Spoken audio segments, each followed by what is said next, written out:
Mucha. Well, I tried doing this vlog earlier on and I was rudely interrupted by a phone call, so I'll try again. So, it's 2014, January, February. I did a few day sessions, a few night sessions on Q Lake. Got about a dozen fish, up to just short of 20 common. So March time now, it's March, what is it today, 12. So I thought March, April, I'm going to be fishing Hyde Park, which is here. I came up last week for 2 nights, both cold nights, both frosty nights.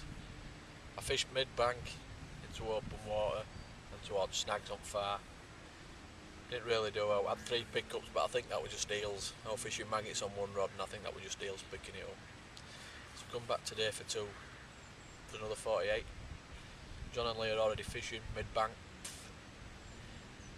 It was frosty the night before when I got here yesterday, so it were, in trees where there were no sun, it were quite frosty. This part was quite, breeze were down there, it's quite still, it looked quite carpy, to be honest with you. It looked quite warm in there, so I thought I'd fish here, give it a go. So I got rods in yesterday for about 12 o'clock.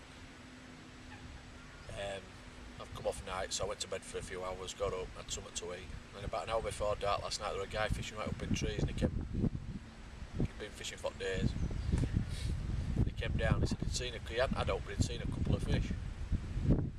So I thought, an hour before we were just going, an hour of daylight left, I thought I'll go have a look. I walked up, fair enough, climbed a tree.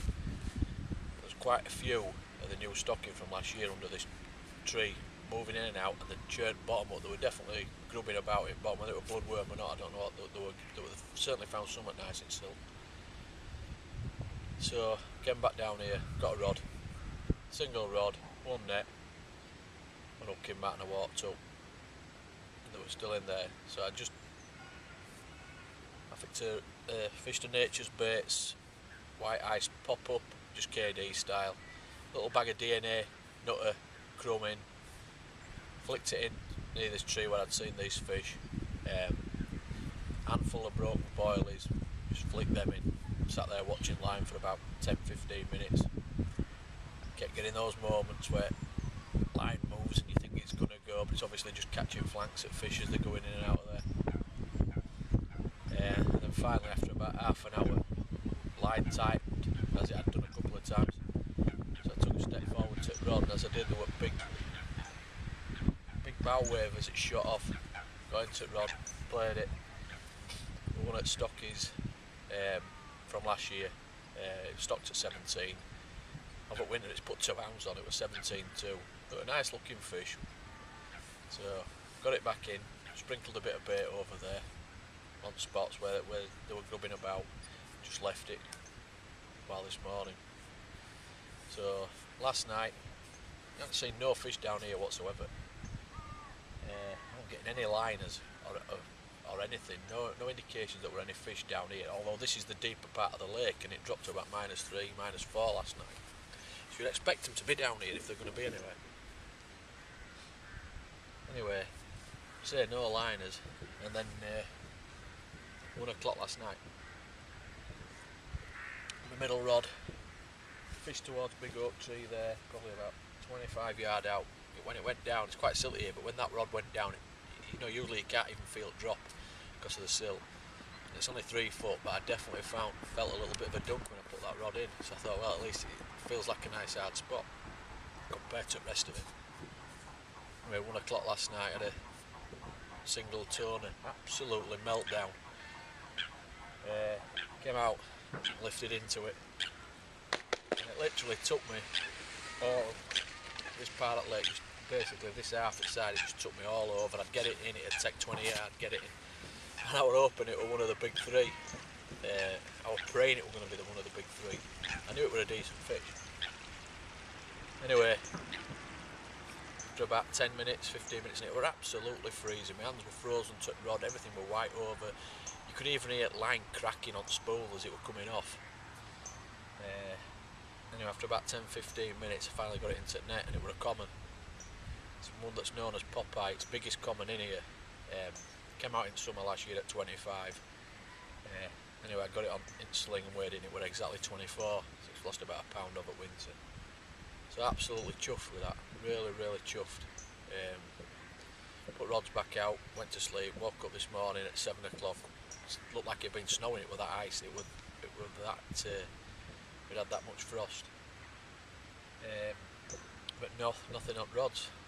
I've had no indications, apart from a coot picking it up a couple of times. I've had no indications.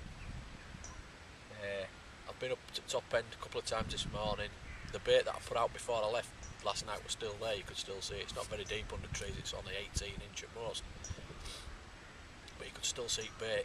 And I've had a walk round today with John. We didn't see anything on far bank, nothing on this bank. Had another walk up to trees, lime tree.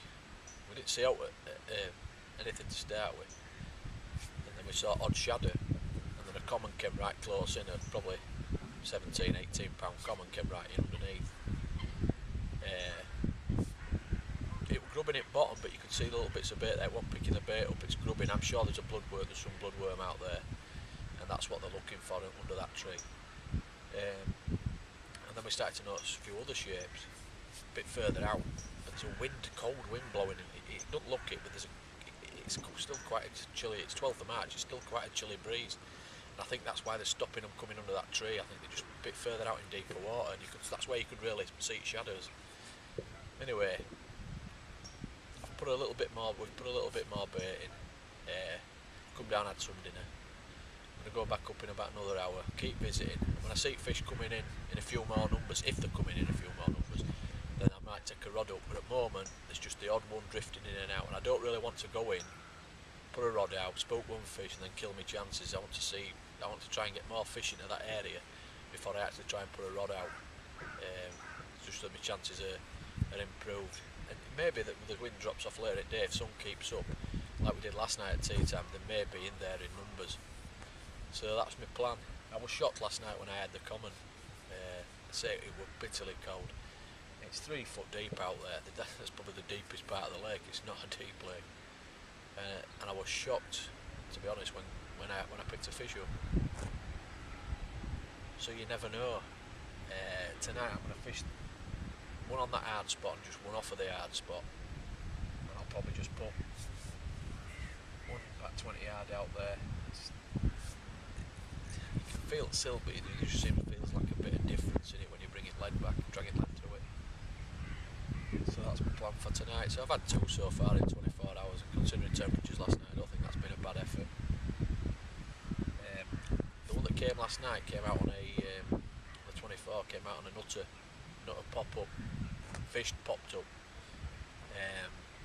with a little glug pellets, some micro pellets glugged in krill, bit of nutter, ground bait, bit of nutter, liquid food in a little bag, stirred up, nice and tacky. It's a nice, really nice stick when you put it in. I had that one off that last night. So fishing 3 different baits last night. Left hand was on a big crush, nature's baits, wafter. Middle on a nutter pop up. My right hand rod were on a tiger, critically balanced tiger. So I've had one on nature's baits, I've had one on DNA baits. I use what I think I'm going to catch. I've not classed myself as a great angler, I think I'm an average angler. But you get certain baits, you get certain, faith in as such, like Lingerfields, SLK, just love it. I won't use anything different than SLK on Lingerfields. On John Barker was fishing up there, has a lot of success on here on the DNA nutter. It's a good bait. I've started playing about with nature's baits, and I've had the fish that I was catching from Q Lake in winter in January and February were on their white crush. That is an excellent, if you want a bait for the winter, that is an excellent bait to get on. So I don't hang me out on one bait. I mix, I change, I adapt to me. I try and find out what the fish are going to pick up, and then I'll use that bait. And it might change 2 months down the road, it might be something else. So as your catches drop off, I try something else. I think that's the way to go, really, than just keep pinning all your hopes on one bait, piling it in even if nothing's happening. So I love them both. I love DNA, and Lee's not a daft lad with Nature's Baits. He's just setting it up now. He's not a daft lad. It's a quality bait. He's got a range that's just come out that's an alpha. It's got a lot of spices in it. I'm tempted to give that a go next couple of weeks. So we'll see. But if I say just one thing, I just don't pin all your hopes on one bait. I know that's going to constantly work, especially if you're having blank after blank after blank. Change, try something else, try something different. The one that I put in up there, put a little coating that you can buy in any supermarket on the up bait and on the bag. When I flicked it in, just gives it that little bit more attraction when it goes in. Just keep changing, keep trying stuff. Don't work, bin it. Don't. But if it works, it could give you that edge. Anyway, I'll speak to you again tomorrow. Hopefully. I'd say one more fish, I'll be happy. 3 fish from possession. Still early March. There's been up to the 2 fish I've had, there's only been, I think 4, maybe 5 fish out of here so far this year, so you're not going to bag up. 2 or 3 fish is a good session. So I'll see you tomorrow.